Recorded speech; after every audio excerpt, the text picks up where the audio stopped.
नमस्कार। आज हम कौन सा नया सब्जेक्ट पढ़ने वाले हैं जीएस में? Ancient history.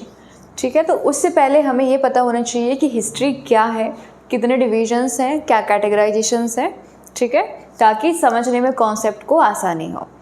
तो सबसे पहले आप ये समझें व्हाट इज़ हिस्ट्री। हिस्ट्री कोई बताएगा क्या है? प्राचीन काल से लेकर अब तक की घटना। हाँ, वो इतिहास है। ओके, ठीक है, और बताएं। ठीक है, इन्होंने बोला घटना, जो इवेंट्स, जो पास्ट इवेंट्स हैं, यानी कि पास्ट इवेंट्स का मतलब क्या है?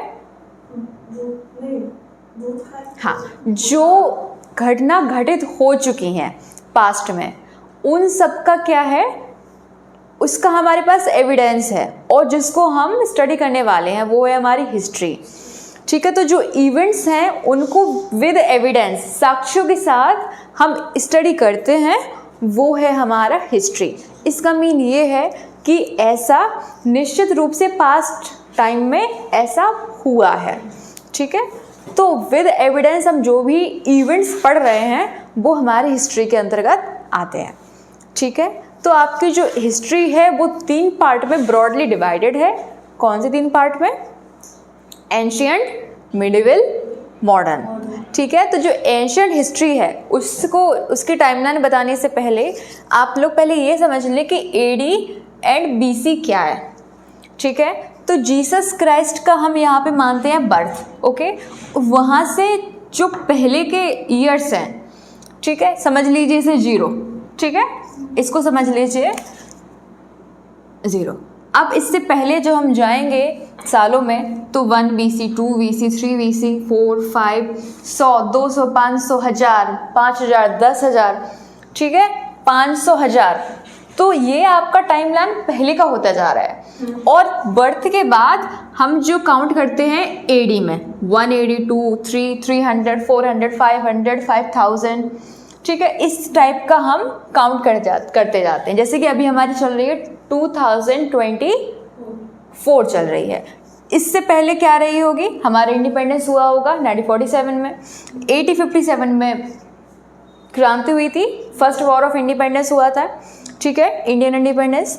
तो वो सारी टाइमलाइन जो है हमारी यहाँ से स्टार्ट होगी, और वो सारा हमारा टाइमलाइन चलेगा एडी में। ठीक है, तो before Christ and anno domini AD को कहते हैं। इसका क्या है कि दूसरा नाम भी होता है, इसको हम BCE भी बोलते हैं, BCE। ठीक है, और इसको आई थिंक एडी का एडी ही बोलते हैं। ठीक है, आपको इतना समझ में आया? ठीक है, तो जो हमारी 700, एक याद रखिएगा, ये डाली जो टाइमलाइन है, ठीक है, तो मैं आपको बता रही थी कि जो हिस्ट्री है वो 3 पार्ट्स में कैटेगराइज है। कौन से 3 पार्ट्स में? Ancient, medieval, modern. इसको हिंदी में क्या कहते हैं? प्राचीन काल इतिहास, प्राचीनकालीन इतिहास, मध्यकालीन इतिहास, आधुनिक इतिहास। ठीक है, तो जो प्राचीनकालीन इतिहास है, यानी कि 712 से पहले का जितना भी हिस्ट्री है वो हमारी एंशिएंट हिस्ट्री में हम उसे काउंट करते हैं। ठीक है, और 712 से 1526 के बीच में, और 1526 से 1707 के बीच में, ये है हमारा मिडिवल इंडिया। ठीक है, तो पहला वाला जो टाइमलाइन है इसमें है आपका दिल्ली सल्तनत। ठीक है, दिल्ली सल्तनत काल। और दूसरा है मुगल एरा, जिसमें हमारे मुगल रूलर्स ने रूल किया है। For example Babur, Akbar, Shah Jahan, Jahangir, Aurangzeb. ठीक है, फिर उसके बाद आता है हमारा 1707 के बाद जनरली आता है मॉडर्न इंडिया। कैसे आता है? जब 1600 में हमारे क्या आते हैं? ब्रिटिशर्स, सॉरी हमारे तो नहीं है ठीक है, 1600 में ब्रिटिशर्स आते हैं इंडिया में। ओके, तब से हम मानते हैं कि मॉडर्न इंडियन की शुरुआत होती है। और 1857 की जो क्रांति होती है वो हमारा पॉइंट है जहाँ से मॉडर्न इंडिया स्टार्ट होता ही होता है, क्योंकि इस टाइम तक दिल्ली में बहादुर शाह जफर है वो वहाँ पर रूलर हुआ करते थे। ठीक है, तो औरंगजेब के जो वंशज हैं वो इस टाइम पे रूलर हुआ करते थे जब ब्रिटिशर्स इंडिया में आ गए थे। ठीक है, ब्रिटिशर्स आए थे मॉडर्न, तो ऐसा तो नहीं है सिर्फ ब्रिटिशर्स ही आए थे, डच आए, फ्रेंच, ठीक है, फ्रांस से लोग आए, तो आप वो मॉडर्न इंडिया हमारा अलग पार्ट है। तो आप इतना समझिए कि ये हमारी मिडिवल इंडिया है, इससे पहले की एंशिएंट इंडिया है और इसके बाद की मॉडर्न इंडिया है अप टू इंडियन इंडिपेंडेंस। ठीक है, फिर 1947 के बाद हम क्या पढ़ते हैं, post Indian independence, post independence. ठीक है, तो वो एक टाइमलाइन होती है। इतना समझ में आया ठीक से? ओके। इसके बाद फिर हम चलते हैं इस साइड। जो एंशिएंट इंडिया है उसको हम 3 पार्ट्स में डिवाइड करते हैं। ठीक है, सॉरी, एंशिएंट इंडिया को नहीं करते हैं। एंशिएंट इंडिया में जो स्टोन एज है, सबसे पहले हमारी कौन सी एज आती है, पाषाण काल, स्टोन एज आती है। ठीक है, तो स्टोन एज को हम 3 पार्ट्स में डिवाइड करते हैं।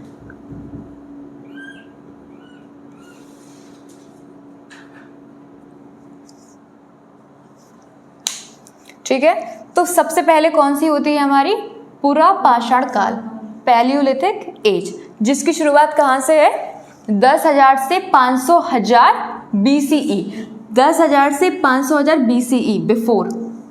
समझ में आ रहा है ना आपको, ये टाइमलाइन समझ में आ रही है ना ठीक से? फिर है मीजोलिथिक एज, मध्य पाषाण काल, जो 10,000 से, अभी 10,000 यहाँ पे मैंने ऐसे किया था, देखो समझ लें, ये 10,000 है, समझ में आ रहा है? ठीक है, इस साइड और जाते हैं हम और पीछे जाते हैं तो पैलियोलिथिक एज आती है, 10,000 से 6,000 तक रहते हैं, BCE ही चल रहा है ये। तो ये हमारी कौन सी है, मध्य पाषाण काल है, मीसोलिथिक एज है। और 6,000 से 1,000 BCE के बीच में कौन सी है, नव पाषाण काल है। ठीक है, और बीच का जो, अब आप बोलेंगे बीच में भी तो हुआ हुआ कुछ ना कुछ, हाँ, ये कुछ जो हमारी ईयर्स हैं, बहुत सारे ईयर्स हैं जिसको वैक्यूम ईयर्स मानते हैं, जिसके साक्ष्य हमें नहीं मिलते हैं कि उसके बाद क्या हुआ है। इसके बाद ऑब्वियसली इंडस वैली सिविलाइजेशन आया है, वैदिक एज आई है, वो हम बात आगे करेंगे। ठीक है, तो क्या आपको ये समझ में आया? ओके। कुछ टर्म्स हैं एंशिएंट इंडिया में जो आपको पता होने चाहिए। ठीक है, पहला टर्म है प्री हिस्टोरिक पीरियड, प्रागैतिहासिक काल। ठीक है, इसका मतलब क्या है, प्री हिस्टोरिक, समझ में आ रहा है क्या है? हिस्ट्री से पहले, प्री हिस्टोरिक। ठीक है, तो हिस्ट्री का मतलब क्या है, जिसके एविडेंस है, लेकिन यहाँ पर एविडेंस नहीं है, कोई लिखित साक्ष्य नहीं है, कोई भी रिटन एविडेंस इस टाइम का मौजूद नहीं है। इसीलिए इस टाइम पीरियड को हम प्री हिस्टोरिक पीरियड कहते हैं, जिसमें आती है स्टोन एज, पाषाण काल। अब आप बोलोगे तो पढ़ते कैसे हैं, एग्जीक्यूशन होता है, खुदाइयाँ होती हैं, आर्कियोलॉजिकल साइट्स पर होती हैं, तो वहाँ से हमें क्या मिलते हैं, टूल्स मिलते हैं। तो हम उन चीज़ों से आइडिया लगाते हैं और रिसर्च करते हैं कि भाई ये टूल है तो पैलियोलिथिक एज का होगा, या फिर थोड़ा सा और ज़्यादा शार्पन है तो मीसोलिथिक का होगा, फिर बहुत ज़्यादा शार्पन है और हाथ में पकड़ने का टाइप है, उस टाइप में न्यूलिथिक एज का होगा। तो आप समझ रहे हो, लेकिन कोई भी लिखित साक्ष्य अवेलेबल नहीं है प्री हिस्टोरिक पीरियड का, जिसमें हमारी आती है स्टोन एज। क्या आपको ये क्लियर है? ओके। नेक्स्ट टर्म है हमारा प्रोटो हिस्टोरिक, आदि इतिहास। कुछ समझ में आ रहा है इस वर्ड से? इसका मीन ये है, साक्ष्य तो हैं बट उन्हें हम समझ नहीं पा रहे हैं, अपठ हैं, डेसिफर्ड नहीं कर पा रहे हैं कि जो लिपि है वो क्या क्या कह रही है। लिपि को हम अभी तक डेसिफर नहीं कर पाए हैं। लिपि के साक्ष्य तो हैं बट उससे हम पढ़ नहीं पाए हैं। इसलिए आदि ऐतिहासिक काल प्रोटो हिस्टोरिक पीरियड है। इसमें आता है हमारा इंडस वैली सिविलाइजेशन, जिसे कहते हैं हम सिंधु घाटी सभ्यता। बहुत क्रूशियल टॉपिक है, इससे क्वेश्चंस आपके आते ही आते हैं। ठीक है, और दूसरी है कॉपर एज, ताम्र एज, ताम्र सभ्यता। ताम्रकाल, ये भी काफ़ी इम्पॉर्टेंट है, अगले लेक्चर्स में हम इसे कंप्लीट करेंगे। ठीक है, तो आपको इतना समझ में आया। इंडस वैली सिविलाइजेशन, सिंधु घाटी सभ्यता, कॉपर एज, ये किस में आती है? प्रोटो हिस्टोरिक में। इसके साक्ष्य हैं, लेकिन हम उन साक्ष्यों को डेसिफर नहीं कर पाए, उसको हम पढ़ नहीं पाए। उसके पहले का कौन सा है? प्री हिस्टोरिक, हिस्ट्री से पहले का इतिहास, जिसके कोई एविडेंस, रिटन एविडेंस नहीं है। ठीक है, कोई भी रिटन एविडेंस नहीं है, एविडेंस तो है बट वो डॉक्यूमेंटेड नहीं है। ओके, फिर आता है हमारा थर्ड पार्ट, हिस्टोरिक पीरियड, ऐतिहासिक काल। ओके, पॉज करो। ओके, तो फिर है हमारा हिस्टोरिक पीरियड, ऐतिहासिक काल, जब से हमें क्या है? रिटन डॉक्यूमेंटेड एविडेंस हमें मिलते हैं। डॉक्यूमेंटेड का मतलब क्या है? रिटन एविडेंस हमें प्राप्त होते हैं, वो है हमारा हिस्टोरिक पीरियड, जो जनरली 6th सेंचुरी से स्टार्ट होता है। क्या मैंने, हाँ ये लिखा हुआ है, 6th सेंचुरी BC से स्टार्ट होता है। ठीक है, तो जब से लिखित एविडेंस मिलते हैं वो क्या है? हिस्टोरिक पीरियड है। ओके, तो क्या आपको ये तीनों टर्म समझ में आए हैं?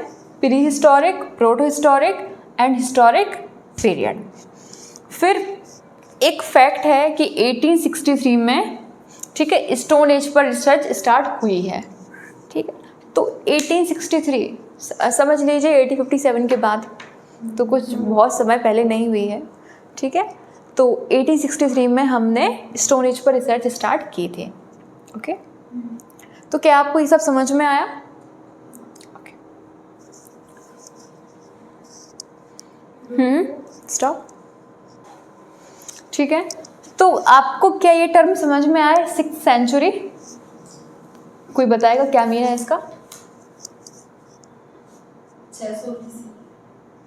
600 BC तो है, लेकिन एक टाइम पीरियड है, जैसे कि ये 21st सेंचुरी है।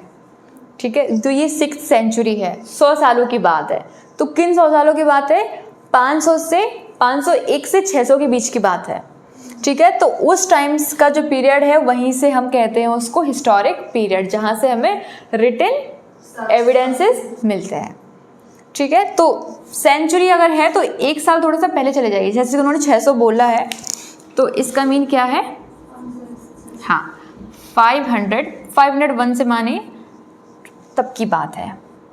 ठीक है, BC में कब होता है सर? क्या 600 से 500 लिख रहा है। रिवर्स? हाँ हाँ, मतलब समझ रहे हैं ना आप लोग, बस रिवर्स। देखिए BC में आपको ऑटोमेटिक रिवर्स चले जाना है और AD में आगे आते चले जाना है।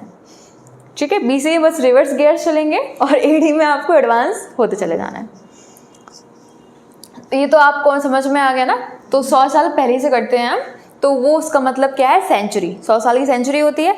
अगर 21st सेंचुरी है, इसका मतलब किसकी बात हो रही है? पिछले 100 सालों की बात हो रही है। ठीक है, समझ में आया? ओके, अब कोई और डाउट है, कोई और क्वेश्चन है तो आप पूछ लीजिए।